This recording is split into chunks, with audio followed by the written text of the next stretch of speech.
శుభమస్తు. శ్రీరామ జయం. సన్యాస దీక్షలో ఉండేవారిని ధర్మశాస్త్రం 4 వర్గాలుగా విభజిస్తుంది. కాషాయ వస్త్రం ధరించిన వారంతా సన్యాసాశ్రమంలో ఉన్నవారు, కానీ వారి వారి స్థాయి విధులు వేరు. పీఠాధిపతి అంటే ఒక్కరే. శృంగేరి పీఠం ఇది పీఠం. ఈ పీఠములు 4. అలాగే కంచి పీఠం కలుపుకొని 5. ఈ 5ంటిని మాత్రమే పీఠాలు అనాలి. ఇతరములేవి పీఠాలు కావు. మత ధర్మ ప్రచారంలో ఉపయోగపడే మఠాలు మాత్రమే అవుతాయి. ద్వైతం, విశిష్టాద్వైతం అన్న పేరిట ఉన్న మధ్వ వైష్ణవ ధర్మాలు ఈ దేశంలో భక్తిని ప్రచారం చేసే నిమిత్తమై మధ్వ రామానుజుల వారి చేత విశేషంగా ఉన్న మూలరాముల వారు కానీ, శ్రీమన్నారాయణ పరమస్వరూపం కానీ ఊతగా చేసుకొని భక్తి మార్గంతో దేశమంతా ఒక్కటే, దేశంలో ఉండేవారంతా ఒక్కటే అనే ధర్మాన్ని ప్రబోధం చేసే నిమిత్తమే విశ్వవ్యాపితం అయ్యాయి. శంకర మతంలో మాత్రమే దైవం అంటే ఒక్కరే అన్న సిద్ధాంతం ఉంటుంది. ఈ నేపథ్యంలో ఈనాటి విశేషం రామకృష్ణ పరమహంస జయంతి.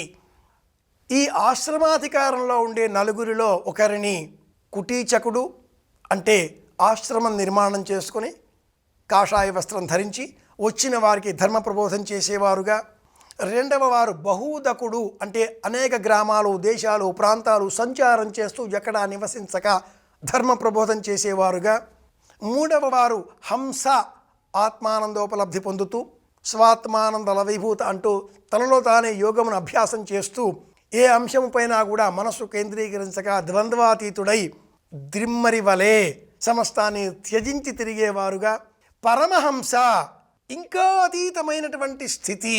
ఇక వారికి మరొక మార్గమే లేదు. వారొక్క మాట అంటే ఆ మాట కట్రాట వలె ఖచ్చితంగా గీత గీసినట్లుగా ఉండేవారినిగా సూచించింది ధర్మశాస్త్రం. ఈ వివరణను మనం ధర్మసింధు అనే గ్రంథంలో చూడవచ్చు.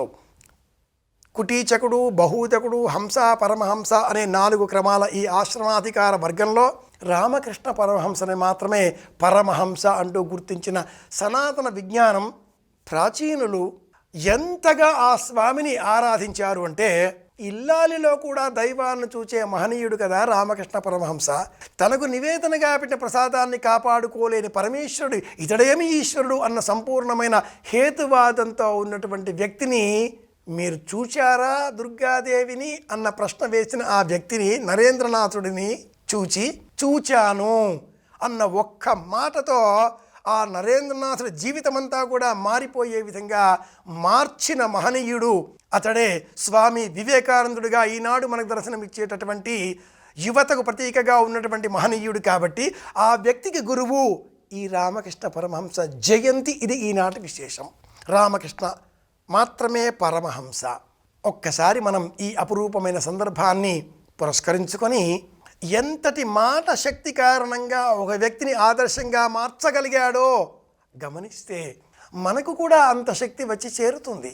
మన ఇంట్లో మనం మౌనవ్రతాన్ని పాటించగలిగితే, బుద్ధిని భగవతత్వం పైన నిశ్చల చిత్తంతో కేంద్రీకరించగలిగితే ఆ శక్తి మనకు అలవడుతుంది. ఒకడిని వివేకానందుడిగా మార్చడం పక్కన పెడితే, మన ఇంట్లో పిల్లలు మన మాట వినడం లేదే. భర్త, భార్య, అమ్మ, నాన్న, అత్త, మామ, ఇంట్లో ఉండే బంధువులు, పిల్లలు అంతా కూడా ఎవరి దారి వారిదే. ఇంటి యజమాని మాట వినడం లేదే. ఇంటి యజమాని ఆ ఇంటికి హంస వలె ప్రవర్తన నేర్చుకోవాలి, అలా మెలగాలి. పరమహంస అందించిన సమాధానం ఒక్కటే, అది నేర్చుకుందాం. రోజులో 1 గంట సమయమైన మౌనవ్రతాన్ని అనుసరించాలి. ఇది రామకృష్ణుని బోధలలో అపురూపమైన బోధ, అద్వితీయమైన బోధ.